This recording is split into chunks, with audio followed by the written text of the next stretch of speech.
So hello everyone, welcome back to GR college. दोस्तों, आज का ये वीडियो बहुत ही इंपॉर्टेंट होने वाला है। आज के इस वन शॉट वीडियो में क्वेश्चन नंबर 5 जो होता है आपका इकोनॉमिक्स का, टेबल बेस्ड क्वेश्चंस, उसके ऊपर ये वीडियो डेडिकेटेड होने वाला है। क्योंकि आज के इस वीडियो में तुम्हारा हिमांशु भैया एक एक चुन चुन के इंपॉर्टेंट टेबल बेस्ड क्वेश्चन तुमसे करवाने वाला है। तो वीडियो को एंड तक देखना है मेरे दोस्त। इंस्टाग्राम पे मेरे को फॉलो कर सकते हो, हिमांशु गिर 25 में इंस्टाग्राम आईडी। इंस्टाग्राम पे डाउट क्वेरीज पूछ सकते हो, कमेंट्स में भी पूछ सकते हो, प्यार प्यार से कमेंट्स कर देना।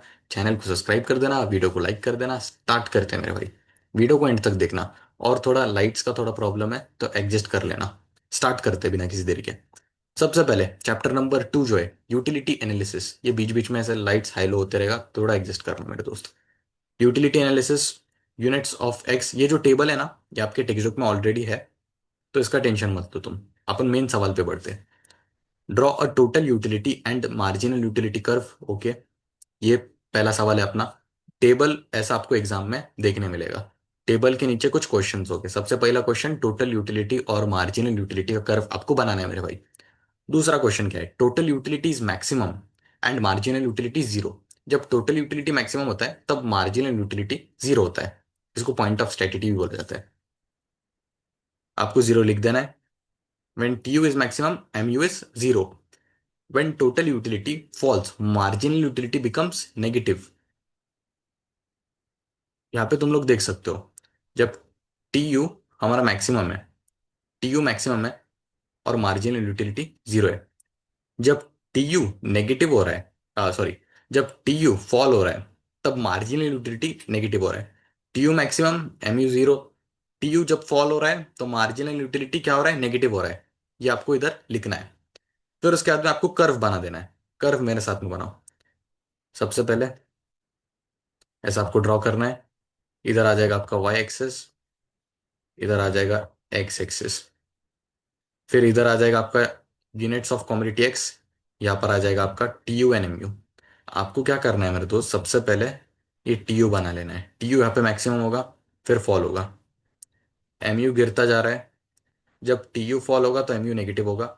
आपको ये शेड करके बताना है डिसयूटिलिटी। बस इतना आपको बताना है। इसका तुम लोग टेंशन मत लो। ये जो नेमिंग है ना, यहाँ पर नंबर्स जो है, यहाँ पर यूनिट्स ऑफ एक्स के नंबर डाल दो, 1 to 5 नंबर डाल दो, और यहाँ पर T U and M U का जो नंबरिंग है वो कर दो। लेकिन बस ये सिंपल सा डायग्राम तुमको तुम्हारे पेपर में बना के आना है। ये सिंपल सा डायग्राम बनाना है। सिर्फ तुमको बता देना है कि यहाँ पर एक पॉइंट बनाना है। यहाँ पर एक पॉइंट बनाने के बाद में टी यू बढ़ रहा है। टी यू एक सर्टन पॉइंट पे जाके, जिसको पॉइंट ऑफ स्टेटिटी बोलते हैं, जहाँ पर टी यू मैक्सिमम होता है और एम यू जीरो होता है, तो टी यू सर्टन पॉइंट पे जाके फॉल हो रहा है। जब टी यू फॉल होगा तो एम यू नेगेटिव होगा। एम यू यहाँ पर फॉल होते होते जा रहा है, ये एम यू है, और एम यू फॉल होके नेगेटिव हो रहा है। समझ गए? इतना तुमको करके आना है। तुम ये सिंपल सा भी बना लेते हो, नंबर्स वगैरह भी कुछ नहीं लिखते हो, तो मार्क्स मिल जाएंगे तुमको, टेंशन मत लो उसका। बस यहाँ पर लिखना तुम यूनिट्स ऑफ कमोडिटी एक्स, और यहाँ पर लिखना T U N M U, marks मिल जाएंगे आराम से।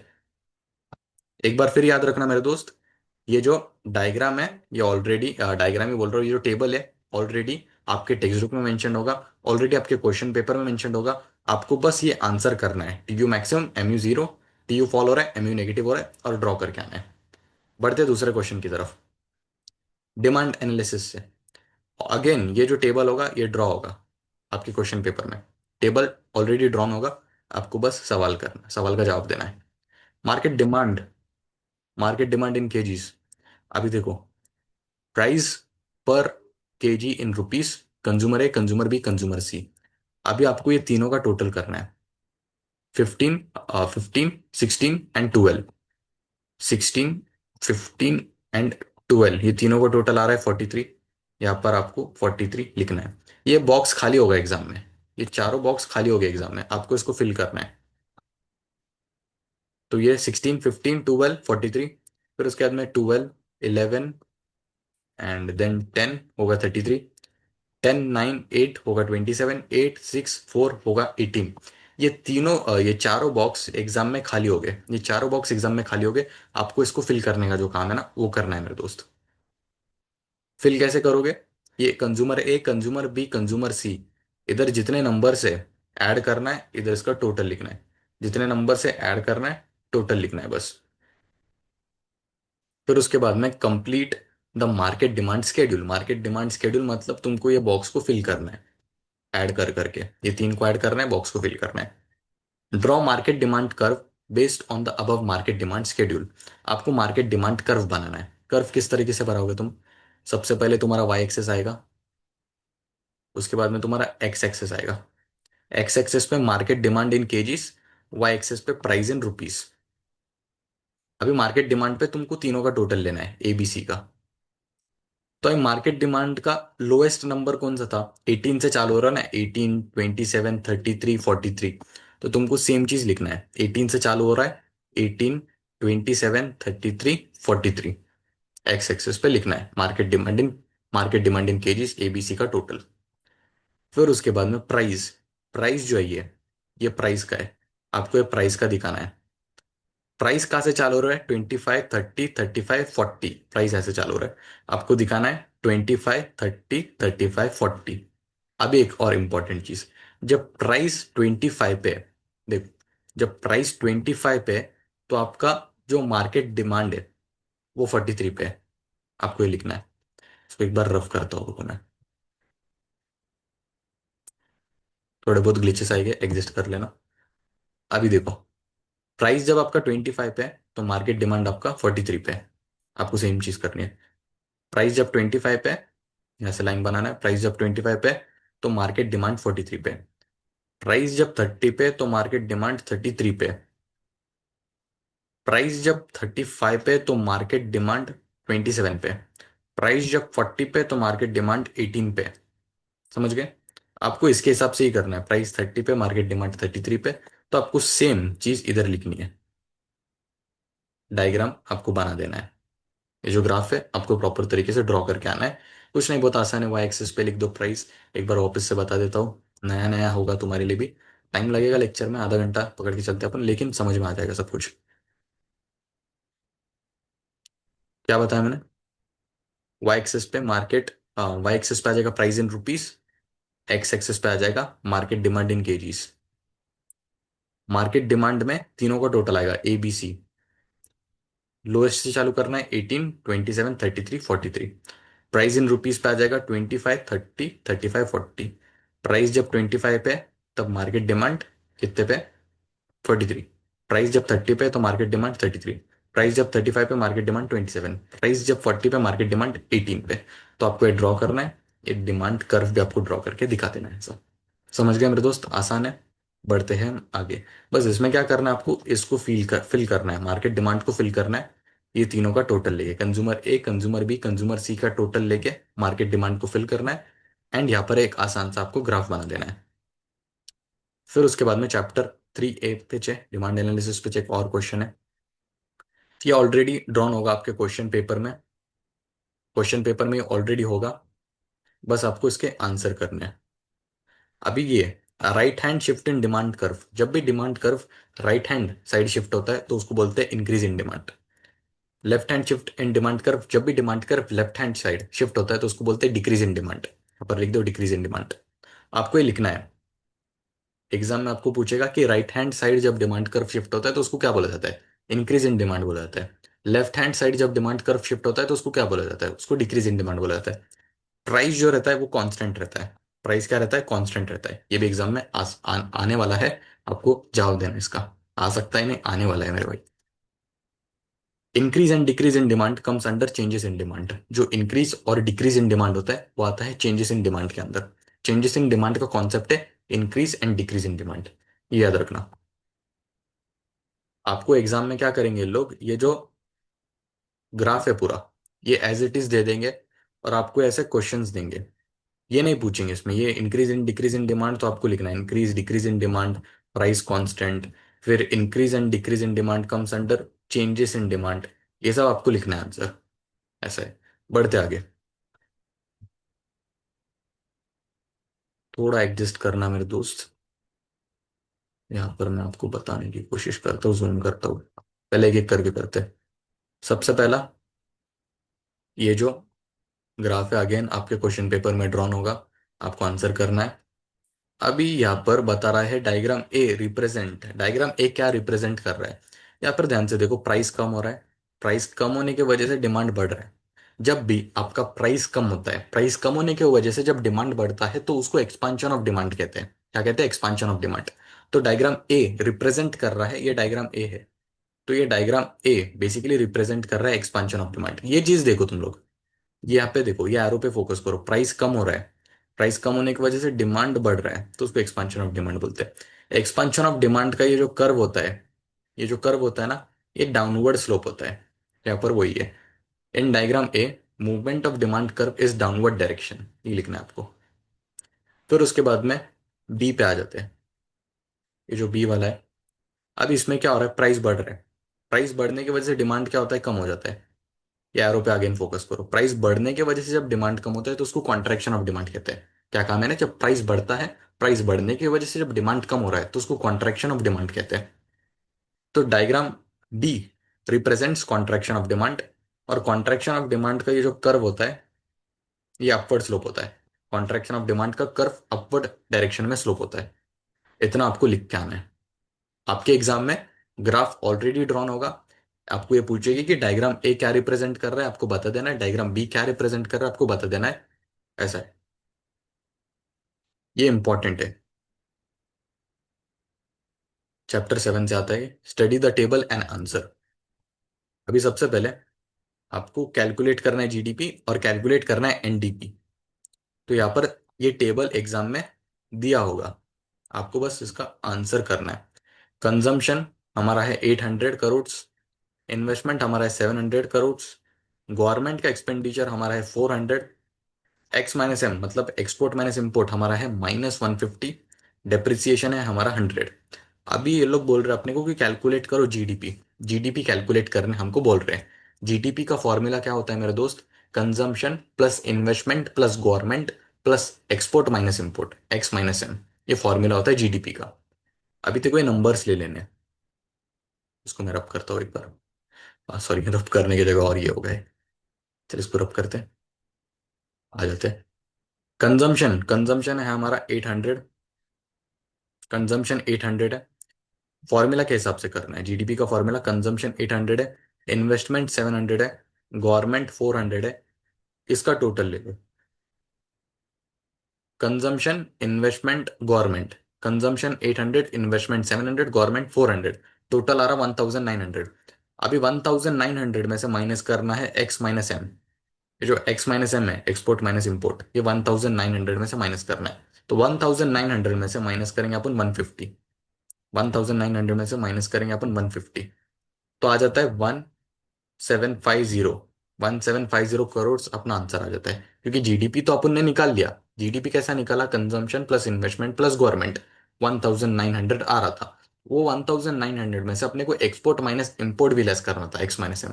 तो 1900 में से अपन ने 150 माइनस कर लिया, तो आंसर आ रहा अपना 1750 करोड़। तो ये अपना जीडीपी है।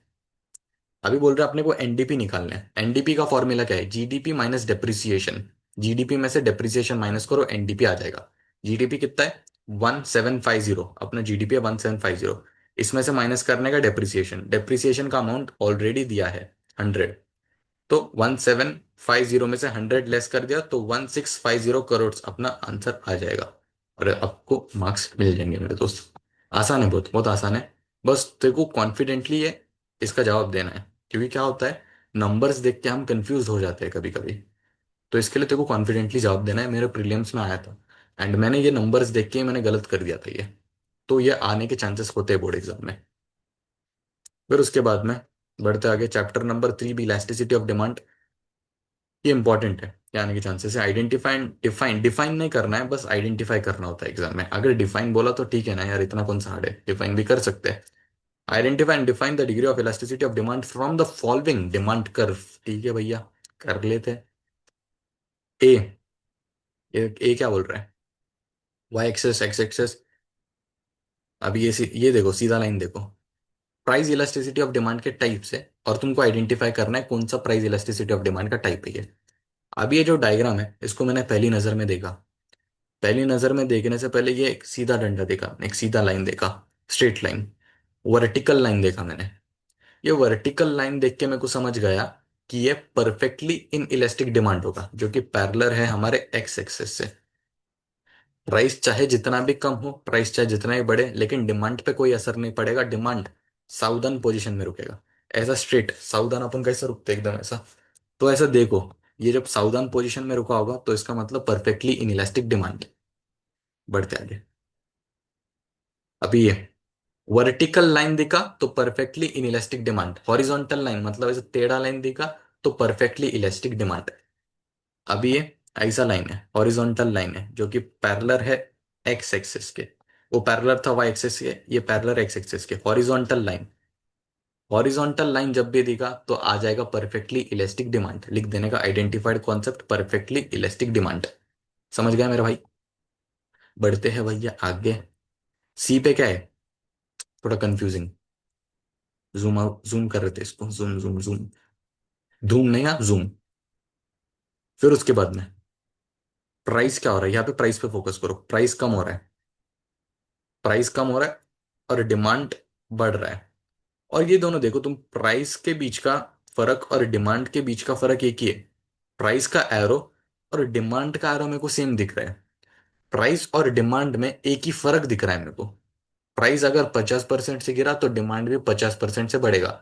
और ये प्राइस का एरो और डिमांड का एरो मेरे को एक जैसे दिख रहा है, सेम दिख रहा है। तो इसको बोलते हैं अपन यूनिटरी इलास्टिक डिमांड। तुमको इससे अंदाजा लग जाएगा इसका। अगर तुम लोग ये ध्यान से देखोगे ना, ये एरो देखो, ये एरो और उसके बाद में ये एरो, दोनों का जो डिफरेंस है वो एकदम सेम है। दोनों में कोई डिफरेंस ही नहीं है पहली बात तो। मतलब प्राइस गिर रहा है, प्राइस जितना गिर रहा है डिमांड उतना ही बढ़ रहा है। तो उसको बोला जाता है यूनिटरी इलास्टिक डिमांड, जिसका कर्व रेक्टेंगुलर हाइपरबोला होता है। कर्व से तुमको समझ में नहीं आएगा क्योंकि कर्व में तुम कंफ्यूज हो गए। रिलेटिवली इलास्टिक डिमांड और यूनिटरी इलास्टिक डिमांड का कर्व थोड़ा बहुत मिलता जुलता है। तो तुम लोग ये प्राइस के एरो और डिमांड के एरो से समझोगे। दोनों का एरो जब सेम दिखेगा तुमको, मतलब वो यूनिटरी इलास्टिक डिमांड का कॉन्सेप्ट है। समझ गए। अभी तुमको नेक्स्ट बताते हैं। हम्म, अभी इधर देखो। अभी ये फर्क देखो तुम लोग। प्राइस का जो एरो है वो छोटा है, मतलब प्राइस कम हो रहा है। डिमांड का जो एरो दिख रहा है ये बड़ा दिख रहा है एकदम, मतलब प्राइस कम होने की वजह से डिमांड बहुत ज्यादा बढ़ रहा है। तो इसको बोलते हैं रिलेटिवली इलास्टिक डिमांड। प्राइस का एरो थोड़ा छोटा है, डिमांड का एरो ज्यादा बड़ा है। प्राइस कम होने की वजह से जब डिमांड बढ़ता है तो उसको बोलते हैं रिलेटिवली इलास्टिक डिमांड। इसका आइडेंटिफाइड कॉन्सेप्ट में आ जाएगा रिलेटिवली इलास्टिक डिमांड। समझ गए। बढ़ते आगे। अभी ये मेरे दोस्त, देख ये जो क्वेश्चन है ना, ये थोड़ा सा डिफिकल्ट है। अगर मेरे को ये पढ़ाना है ना तो एक अलग से लेक्चर लेना पड़ेगा, जिसके लिए हमारे पास में अभी टाइम नहीं है। टाइम होता तो मैं करवा देता ये, लेकिन अभी तेको इसको याद रखना है। ये डायग्राम को इमेजिन कर, याद रख इसको। बढ़ते हैं। In the following diagram A and E in the linear demand curve of a commodity on the basis of the given diagram. क्या इंग्लिश में लिखा है, इतना ही बोल दो ना कि ट्रू है क्या फॉल्स है ये बताना है। ये सब लिखने की क्या जरूरत है। लो लाइट्स आ रहे हैं ना एकदम। ये कर्व है अपना, ये सेम चीज तेरे को तेरे एग्जाम में देखने मिल सकती है। ये सेम ग्राफ। अभी एक ग्राफ के हिसाब से तेरे को आंसर करना है कि ट्रू है क्या फॉल्स है। अभी क्वेश्चन क्या पूछ रहे हैं कि demand curve at point C is relatively elastic demand. तेरे को ऐसा पूछेंगे तो तेरे को जवाब देना है कि ट्रू है क्या फॉल्स है। अभी मेरे साथ में ध्यान से सुन, मेरे साथ मैं जो बोलूंगा उसको ध्यान से सुन तू। तेरे को मैं ये याद करवा के ही दूंगा। अभी देख, पॉइंट ए जो है, पॉइंट ए पे आ जाता है परफेक्टली इलास्टिक डिमांड। क्या बोला मैंने, पॉइंट ए पे आता है परफेक्टली इलास्टिक डिमांड। पॉइंट ई जो है लास्ट का, उस पे आता है परफेक्टली इनइलास्टिक डिमांड। पॉइंट ई पे क्या आता है, परफेक्टली इनइलास्टिक डिमांड। दो चीजें बताई, पॉइंट ए पे परफेक्टली इलास्टिक डिमांड आता है, पॉइंट ई पे जो लास्ट का पॉइंट है उस पे आता है परफेक्टली इनइलास्टिक डिमांड। स्टार्टिंग के पॉइंट पे परफेक्टली इलास्टिक डिमांड, लास्ट के पॉइंट पे परफेक्टली इनइलास्टिक डिमांड। बीच का जो पॉइंट है, तो बीच का है जो कि ए और बी और सी और ई को जो डिवाइड कर रहा है, ये जो बीच का पॉइंट है डी वाला, डी पे आता है यूनिटरी इलास्टिक डिमांड। डी पे क्या आएगा, यूनिटरी इलास्टिक डिमांड। ए पे परफेक्टली इलास्टिक डिमांड, ई पे परफेक्टली इनइलास्टिक डिमांड। जो डी है, डी पे आएगा यूनिटरी इलास्टिक डिमांड। बी पे आएगा रिलेटिवली इलास्टिक डिमांड। बी पे क्या आएगा, रिलेटिवली इलास्टिक डिमांड। सी पे सी पे आएगा रिलेटिवली इन इलास्टिक डिमांड, सी पे आएगा रिलेटिवली इन इलास्टिक डिमांड। बोल मेरे साथ में, आग बंद कर बोल। ए पे आएगा, ए पे आएगा रिलेटिव परफेक्टली इलास्टिक डिमांड। ए पे क्या आएगा, ए पे आएगा परफेक्टली इलास्टिक डिमांड। ई पे आएगा परफेक्टली इन इलास्टिक डिमांड। ई पे क्या आएगा, perfectly in elastic demand. D जो है बीच का, डी पे आएगा यूनिटरी इलास्टिक डिमांड। डी पे क्या आएगा, यूनिटरी इलास्टिक डिमांड। फिर उसके बाद में बी पे आएगा रिलेटिवली इलास्टिक डिमांड। बी पे क्या आएगा, रिलेटिवली इलास्टिक डिमांड। फिर उसके बाद में जो अपना सी है, सी पे आएगा रिलेटिवली इन इलास्टिक डिमांड। समझ गए? देखो इस तरीके से समझना है इसको। Demand at point C is relatively elastic demand. Point C पे क्या आता है, पॉइंट सी पे आता है relatively inelastic demand. Point C पे आता है relatively inelastic demand. Relatively elastic demand point B पे आता है, पॉइंट सी पे रिलेटिवली इन इलास्टिक डिमांड आता है। तो falls. Demand at point B is unitary elastic demand. ऐसा तो नहीं है ना? डी पे आता है यूनिटरी इलास्टिक डिमांड, बी पे नहीं आता है। बी पे रिलेटिवली इलास्टिक डिमांड आता है। तो इसका भी जवाब फॉल्स आएगा। Demand at point D is perfectly inelastic demand. Point D पे क्या आता है, यूनिटरी इलास्टिक डिमांड। और पॉइंट ई पे परफेक्टली इनइलास्टिक डिमांड आता है, तो ये भी फॉल्स है।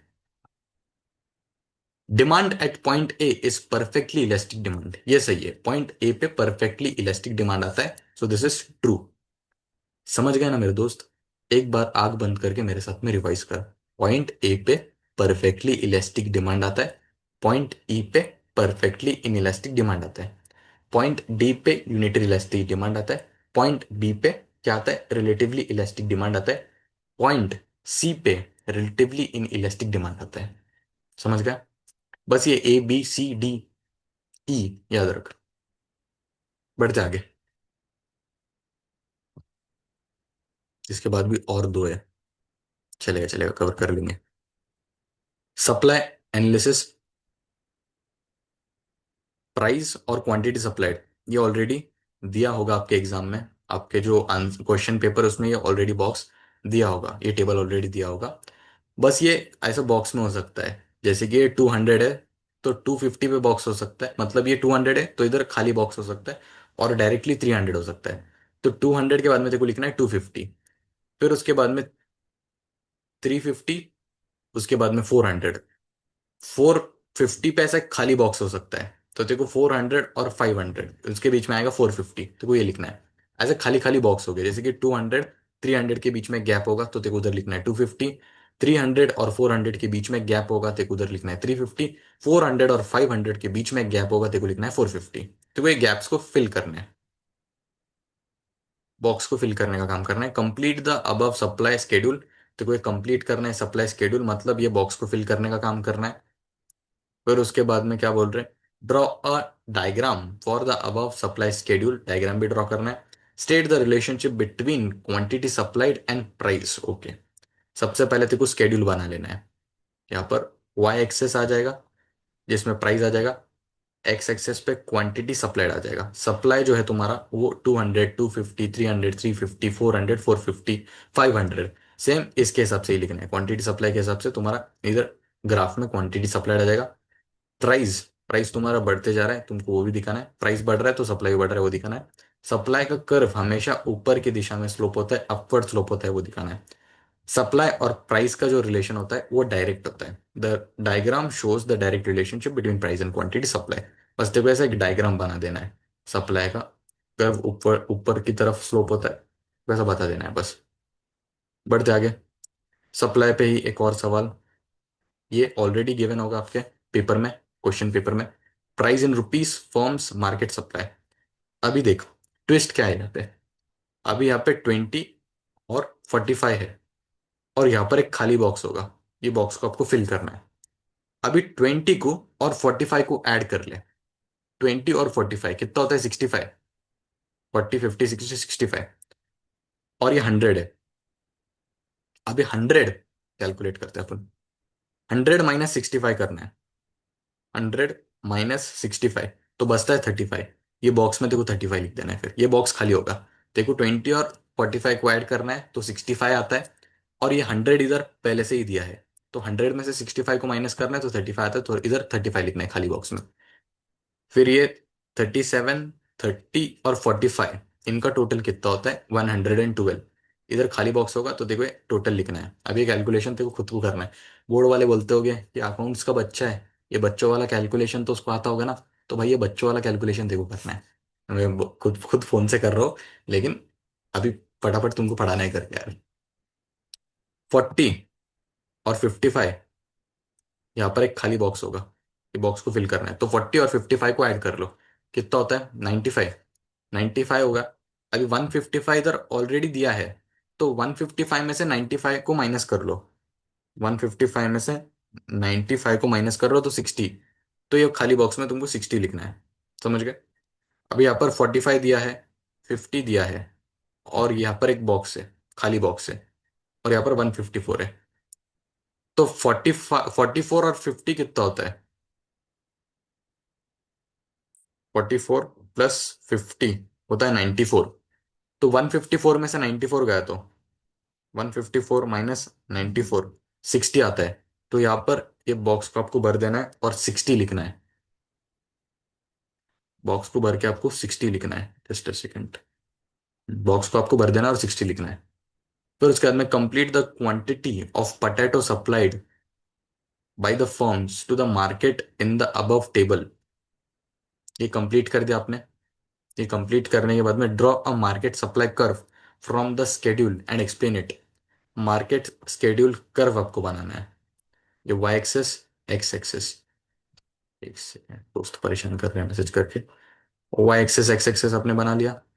यहाँ पर है वाई एक्सेस, यहाँ पर है X axis. Market supply in kgs X axis पे आ जाएगा, जो कि आपको ये नंबर्स लिखने हैं। ये सेम नंबर्स आपको एक्स एक्सेस पे लिखना है। 100, 112, 154, 155, ये आपको लिखना है। प्राइस आपको लिखना है 1 2 3 4। और सप्लाई का जो कर्व होता है या अपर स्लोप होता है आपको बता देना है। इतना आसान है मेरे दोस्त। एक्सप्लेन करने बोला तो एक्सप्लेन कर देना कि प्राइस बढ़ रहा है तो सप्लाई भी बढ़ रहा है। प्राइस जब इतना इतना था तो सप्लाई भी उतना इतना बढ़ रहा है। बस ये एक्सप्लेन करना है। एक्सप्लेन करने वैसे नहीं बोलते। Forms of market, last one, last but not the least. चलिए भैया जी देखते हैं क्या है ये। Price of bananas per in dozen in rupees. Demand supply relationship, relation लेकिन डिमांड एंड सप्लाई। प्राइस बढ़ते जा रहा है। 10 20 30 40 50 प्राइस बढ़ रहा है। प्राइस बढ़ने के वजह से सप्लाई क्या हो रहा है? कम हो रहा है। सप्लाई पहले 500, जब प्राइस कम था तो सप्लाई ज्यादा था, जब प्राइस 10 था तो सप्लाई 500 था। सॉरी, सप्लाई बोल रहा हूँ, डिमांड। एक सेकंड, मेरे से गलती हो गई, मैंने सप्लाई बोल दिया। आ जाओ इधर फिर से। ये दोस्त बार बार परेशान कर रहा है यार, फोन करके उसके वजह से डिस्ट्रैक्ट हो रहा हूँ मैं। साइलेंट पे रख दिया फोन। प्राइस क्या हो रहा है? प्राइस बढ़ रहा है। प्राइस 10 20 30 40 50 प्राइस बढ़ रहा है। प्राइस बढ़ने की वजह से डिमांड कम हो रहा है। 500 400 300 200 100। देखो जब प्राइस 10 पे था तो डिमांड ज्यादा था, डिमांड 500 पे था। लेकिन जैसे जैसे प्राइस बढ़ते जा रहा है, प्राइस 20 पे आया तो डिमांड 400 पे है, प्राइस 30 पे आया तो डिमांड 300 पे है, प्राइस 40 पे आया तो डिमांड 200 पे है, प्राइस 50 पे आया तो डिमांड 100 पे है। तो प्राइस जैसे जैसे बढ़ते जा रहा है, डिमांड वैसे वैसे कम होते जा रहा है। फिर उसके बाद रफ करने जा रहे तो और हो जा रहा है। इरेजर का है। अभी हो गया। तो प्राइस बढ़ने की वजह से डिमांड कम हो रहा है, और प्राइस बढ़ेगा तो सप्लाई भी बढ़ेगा। फिर प्राइस 10 पे सप्लाई 100 पे, प्राइस 20 पे सप्लाई 200 पे, प्राइस 30 पे सप्लाई 300 पे, प्राइस 40 पे सप्लाई 400 पे, प्राइस 50 पे सप्लाई 500 पे। तो प्राइस बढ़ेगा तो सप्लाई भी बढ़ेगा, प्राइस बढ़ेगा तो डिमांड कम होगा। ये है इधर बस। अब इसका रिलेशनशिप स्टेट करते हैं अपन, रिलेशनशिप देखते हैं। वैसे तुम बोलोगे हिमांशु भैया दूसरों के रिलेशनशिप देखने में आपको बड़ा मजा आता है। नहीं भाई, अभी डिमांड एंड सप्लाई का रिलेशन देख रहे हैं ना अपन। अभी सबसे पहले आ जाते हैं। देखो जब डिमांड 500 पे तो सप्लाई 100 पे, मतलब डिमांड ग्रेटर है सप्लाई से। डिमांड जब 400 पे तो सप्लाई 200 पे, इधर भी डिमांड ग्रेटर है सप्लाई से। डिमांड जब 300 पे तो सप्लाई भी 300 पे, मतलब डिमांड और सप्लाई इक्वल है दोनों। डिमांड जब 200 पे, अब यहाँ पर डिमांड कम है, और सप्लाई 400 पे, तो सप्लाई इधर ग्रेटर है डिमांड से। डिमांड जब 100 पे तो सप्लाई 500 पे, इधर भी सप्लाई ग्रेटर है डिमांड से। यहां तक ही था मेरे दोस्त। इसके आगे भी है। यहां तक नहीं था पर रुक जाने तो वीडियो एंड करके भाग जाएगा, वीडियो छोड़कर भाग जाएगा। Fill in the blanks in the above supply schedule, ये आपको ब्लैंक्स फिल करना है। उसके बाद में इक्विलिब्रियम बना देना है। यहाँ पर आ जाएगा वाई एक्सिस और यहाँ पर आ जाएगा x axis. Quantity demanded and quantity supplied, आपको बता देना है क्वांटिटी डिमांड और क्वांटिटी सप्लाइड 100 200 300 400 500। ये बस आपको लिखना है। ये जो था 100 200 300 400 500 वो आपको लिखना है। Quantity demanded and quantity supplied में आपको लिखना है 100 से 500 तक। फिर उसके बाद में आपको प्राइस लिखना है, प्राइस ऑफ बनानास 10 20 30 40 50। फिर ये 30 और ये 300 आपको दोनों को मैच कर देना है। यहाँ पे एक सर्कल बना दिया और यहाँ पर लिख दिया एस एस और यहाँ पर लिख दिया डी टी। दोनों एक दूसरे को इंटरसेक्ट कर रहे हैं, समझ गए। एक्स एक्सेस पे मैंने बना लिया quantity demanded and quantity supplied in kgs 100 200 300 400 500। Y axis पे मैंने बना लिया प्राइस, जिसको बता दिया मैंने 10 20 30 40 50। अब ये जो 30 है और ये 300 है, ये दोनों एक दूसरे को क्या कर रहे हैं, ऐसा मैच कर रहे हैं ना दोनों एक को। तो दोनों को हमको जुड़ा देना है, दोनों का रिश्ता जुड़ा देना है। तो ऐसे दोनों को जुड़ा दिया अपन ने। और फिर ये पॉइंट जो है बीच में, ऐसा पॉइंट जो बनाया मैंने, इसको बोलते हैं इक्विलिब्रियम पॉइंट। अभी इक्विलिब्रियम पॉइंट पे सप्लाई और डिमांड दोनों एक दूसरे को इंटरसेक्ट करेंगे। ऐसा सप्लाई ऐसा डिमांड और बीच का पॉइंट इक्विलिब्रियम पॉइंट 30 और 300 एक दूसरे को मैच कर रहे हैं। समझ गए मेरे दोस्त। यही तक था मेरे दोस्त लेक्चर।